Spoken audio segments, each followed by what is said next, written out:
Over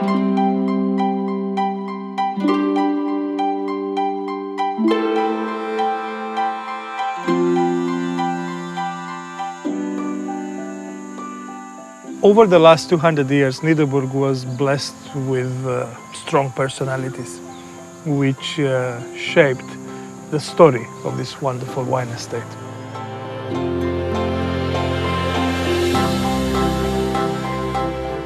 Nederburg's story begins in 1791, when the anchorman, aka Philippus Wolfart, who was keen to set down roots, paid 5,600 guilders for untamed land close to Paarl. A visionary and a man of courage, he had to create an infrastructure from scratch, establishing a sturdy foundation from which to build a fine name in wine. So he immediately prepared the soil and planted vines and other crops. He also wanted his family to have the best he could give them, and he built an elegant, beautifully proportioned manor house. Completed in 1800, it remains an icon of Cape Wineland's gracious hospitality more than 2 centuries later.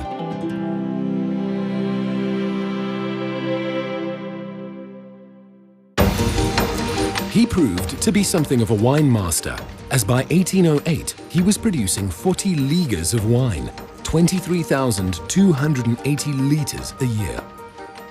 When he sold the property to the Retief family in 1810, it had evolved into a well-run farm with extensive vineyards and a cellar. It remained in this family for more than 70 years. From the late 19th century till shortly before World War II, it changed hands several times before it was bought by Johann Grau in 1937. The perfect brewmaster, Grau was a man of many talents. He was not only a viticulturalist, but also a tea specialist and had substantial knowledge of beer making as a former director of a major brewery in his native Germany. He understood beverages and flavor, and he knew that to achieve optimal results, you had to start with the best quality ingredients.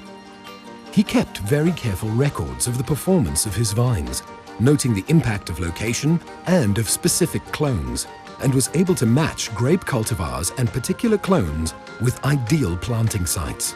He even established a vine nursery. His efforts translated into outstanding results at the annual Cape Wine Show and on shows abroad. His son, Arnold, was groomed to succeed him and was trained in winemaking in Switzerland and Germany. The young airhawk who loved speed, action and adventure was also a great winemaker and, like his father, brought many prizes to Nederburg. But his career was short-lived. He was tragically killed at just 29 in a light aircraft crash. The death of his beloved only child nearly destroyed Grau Sr. But he knew that to give up everything he had created for his son to inherit would be a betrayal of his memory.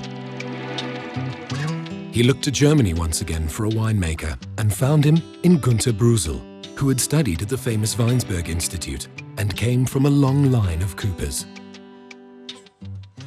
From the start, Günther showed he was his own man, always putting quality ahead of office politics. As a junior assistant, when told to age a Cabernet Sauvignon in barrels that he believed were not up to standard, he refused to do so. He thought he'd be fired, but he was soon promoted. A gifted and meticulous winemaster, at first light, this motorcycle marvel could be seen surveying the vineyards from his 250cc BSA motorcycle and then checking that the cellar was operating just as he intended. His innovations accelerated Nederburg's award-winning reputation, and whether business executive or baron, it wasn't long before many prominent wine enthusiasts were clamoring to visit the farm. His relationship with Nederburg spanned 33 years until his retirement in 1989. When Razvan Macic was appointed cellarmaster in 2001, he brought with him extensive experience gained in Europe and then in Stellenbosch.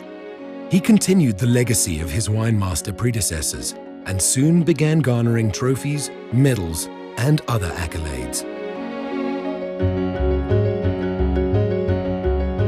Following in the footsteps of Nederburg's great wine masters. It's a privilege, a pleasure.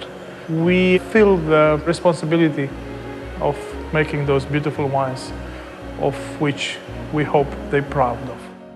It was considered a privilege to taste the excellence of the Wine Masters Reserve. Never a one-horse man, though, he dazzled with his dexterity to produce a multi-tiered offering to appeal to a broad spectrum of wine lovers all over the world. I am opening the Ingenuity Red Blend 2009. It's my favorite red wine made at Niederburg. Nice. His ingenuity and capacity for creating new and exciting wines have thrilled wine lovers. But his unerring ability to appeal to more popular tastes with lighter options has delighted them too. Niederburg's access to the grapes from the Fair Trade accredited Pupkaalsfontein vineyards near Darling also gives wine lovers the chance for fair selection. A premium is paid for these grapes that workers on the farm channel into projects to enhance their lives, those of their families and community. Looking back on over 2 centuries of winemaking, there's a golden thread that runs through Niederburg. It's called precision, and it's matched with heart. Well, I can tell you from my heart that it's great to be here and to make the Niederburg wines. I find it a great joy, a privilege. We want our wines to be both technically accomplished and an absolute pleasure to drink. How we achieve this is by maintaining a very sophisticated infrastructure and committing ourselves totally to what we do. We have our own dedicated plant nursery, where we propagate superior plant material for our own farms and our wide network of suppliers. We invest extensively in research and share our findings with our long-standing suppliers to promote best practice. This means we have access to top-quality fruit across the Cape. We also have the resources to pioneer new wine-growing areas to ensure we're always ahead. And our sophisticated cellars are equipped to allow us to simultaneously create specialty exclusive connoisseur wines as well as more popular wines. The wine masters of Niederburg had in common the love for wine, the vineyards and this wonderful place. And this is something that we share with them, of course. Yeah. Cheers to the wine masters. Niederburg, mastering wine.